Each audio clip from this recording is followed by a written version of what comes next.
காக்கை செத்துட்டா என்ன, மைனா செத்துட்டா என்ன, சிட்டுக்குருவி செத்துட்டா என்ன, இப்படி யோசிச்சுட்டு இருந்தா என்ன? எல்லாம் செத்துட்டா நாம செத்துருவோம். காக்கை சாகும்போது பார்க்க நம்ம இருக்கோம், நாம சாகும்போது பார்க்க யாரும் இருக்க மாட்டாங்க. காக்கையின் பயன் என்ன? அது தவசத்துக்கு சோறு வைக்கும் போது அப்பா அம்மா இறந்துட்டா சோறு வைக்கிறது, அது சாப்பிடறதுக்கு தானே காக்கை.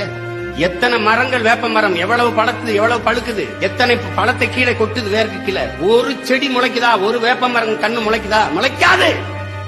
எப்போதும் முளைக்கும். காக்கை அதை தன் உணவுக்கு சாப்பிட்டு கழிவா போடணும். அந்த உடலுக்குள் போய் வரும்போது ஒரு வேதி மாற்றத்தை அடைந்து அது முளைக்கிற திறனை பெறுது. இது இயற்கையின் விதி. ஆலமர, அரச மரத்துல எத்தனை பழம் பழுக்குது? ஏதாவது ஒரு மரம் அதான் முளைக்கு நினைக்கிற லட்சக்கணக்கா கீழே விழுந்து கிடக்கும். அரச மரத்துக்கு கீழே போங்க, முளைக்காது. அதை வவ்வால் சாப்பிடணும், மைனா சாப்பிடணும். அதை உணவா சாப்பிட்டு பறவைகள் போட்டாதான், அது கழிவா போட்டாதான் முளைக்கிற திறனையே பெறும். இது தெரியாம நீ காக்கா செத்தா என்னன்னு கேட்டா நான் என்ன சொல்றது? சொல்லுங்க.